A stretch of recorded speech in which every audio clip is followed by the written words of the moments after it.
Bagian yang kedua kali ini kita akan bicara terkait dengan kriteria dari TPS 3R.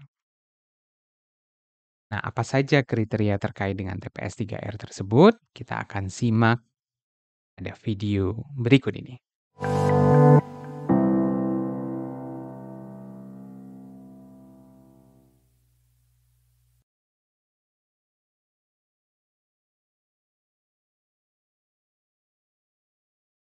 Teman-teman semuanya, Kementerian PU ya, mengeluarkan petunjuk teknis atau juknis untuk perencanaan, pembangunan, hingga operasional dari TPS 3R ini.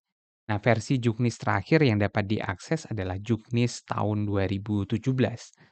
Nah, beberapa kriteria yang disebutkan adalah yang pertama adalah kapasitas pengolahan minimum 400 kakak kepala keluarga. Yang sebelumnya pada juknis sebelumnya adalah hanya 200 kakak.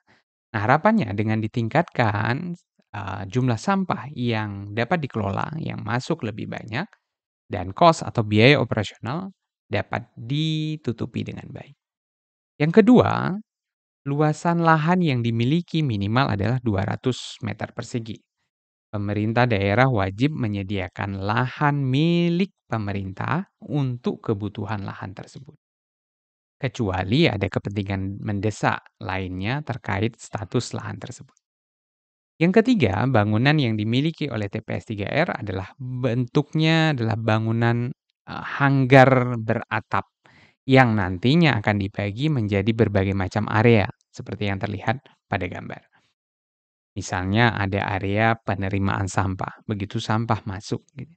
Kemudian ada area pengolahan sampah organik, pengolahan atau penampungan sampah anorganik, dan sampah residu yang nantinya secara periodik akan diangkut ke TPA, sampah residu ya.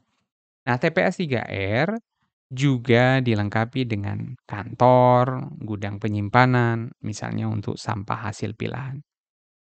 Untuk mendukung akses, pelayanan TPS 3R juga dilengkapi dengan berbagai macam fasilitas, pengangkutan. Misalnya ada kendaraan pengangkut, yang biasanya berupa gerobak atau motor, ya. Nah, kita akan lihat berikutnya, apalagi kriteria dari TPS 3R. Pada bagian ini kita akan bahas beberapa kriteria utama dan kriteria pendukung. Yang pertama dulu ya, yang sebelah kiri, kriteria utama. Batasan administrasi. Harus berada dalam batas administrasi yang sama dengan rencana area pelayanan TPS 3. Jadi ada satu tempat A akan dilayani sampah yang dihasilkannya, berarti area TPS 3R itu berada di dalam wilayah yang sama, dalam satu RW misalnya, atau di dalam satu dukuh misalnya, atau dalam satu desa misalnya. Nah, misalnya TPS 3R berada di desa A, jadi area pelayanan yang terbanyak pun harus berada di lingkup administrasi desa A tersebut. Jadi tidak, memilih memprioritaskan wilayah desa B ya, padahal desa A belum dilayani. Jika lebih bagaimana? Setelah desa A selesai dilayani semuanya. Jika lebih untuk meningkatkan, performa layanannya silakan untuk meluaskan ke desa B, desa C, dan seterusnya. Nah, yang kedua, status kepemilikan lahan. Ini pasti, tadi kita sudah sebutkan, statusnya adalah milik pemerintah. Jadi ada akte atau surat pernyataan hibah misalnya. Kalau, misalnya milik pribadi, harus milik pribadi gitu misalnya ya. Namun tetap harus ditandai dengan bukti penyerahan sebagai tanah hibah, agar tidak bermasalah di kemudian hari. Kemudian lokasi yang dibangun TPS 3R harus memiliki kegiatan lingkungan berbasis masyarakat agar menjadi modal dasar dalam beraktivitas. Nah, kemungkinan TPS 3R akan berjalannya juga semakin tinggi karena masyarakatnya sudah aktif ya. Nah, tiba-tiba ditaruh TPS 3R-nya di masyarakat yang tidak memiliki kegiatan aktif yang hubungannya dengan lingkungan, ini menjadi pertanyaan. Nah, yang kedua, bagian yang kanan ya, kriteria pendukung, apa saja gitu. Nah, TPS 3R berada di dalam wilayah pemukiman.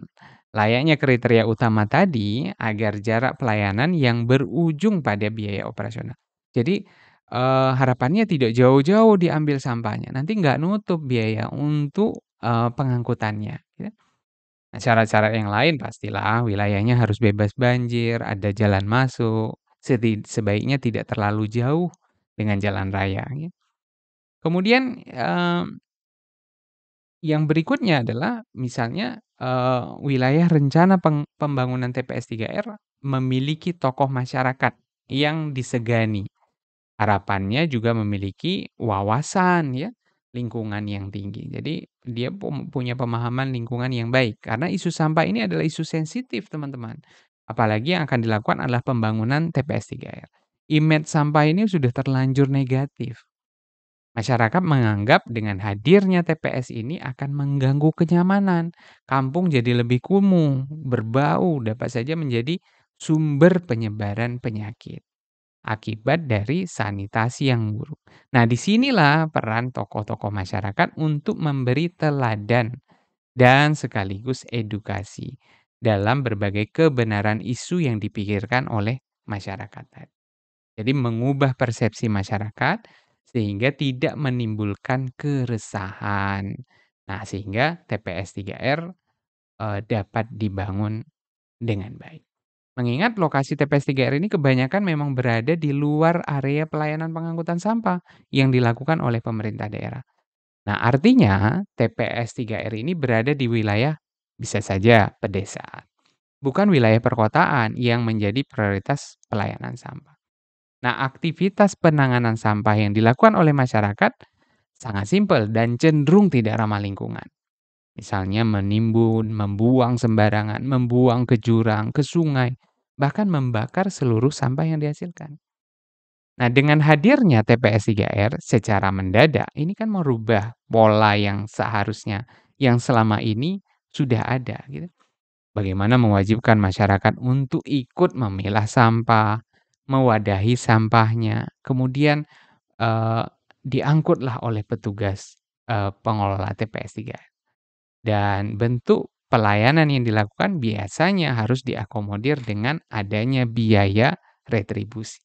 Biasanya bakar sampah sendiri, buang sampah sembarangan, tiba-tiba harus mewadahi, memilah, kemudian diangkut oleh petugas, kemudian ikut bayar. Nah, ini adalah sesuatu, mmm, pola operasional yang berubah dari awalnya dikelola sendiri, berubah dikelola oleh kelompok. Wajib bayar lagi ya. Nah, ini menjadi tantangan tersendiri dalam perencanaan operasional dari TPS 3. Kalau nggak bayar gimana? Nah, ini juga jadi masalah. Kalau tidak bayar, nanti TPS 3R-nya nggak bisa jalan dengan baik ya, tidak ada punya, pemasukan. Akhirnya pengolahannya menjadi lebih rendah. TPS 3R dengan syaratnya adalah harus memiliki kelompok aktif, kelompok apapun, misalnya PKK, Karang Taruna, Remaja Masjid, klub jantung sehat ya, klub manula, lansia, kelompok-kelompok ini menjadi dasar bahwa wilayah tersebut mampu menjalankan kelompok lain yang berfokus pada pengolahan sampah berbasis kawasan. Nah, mudah-mudahan kriteria-kriteria tadi dapat dipahami dengan baik. Pada video berikutnya kita akan bahas terkait dengan pendanaan TPS 3R.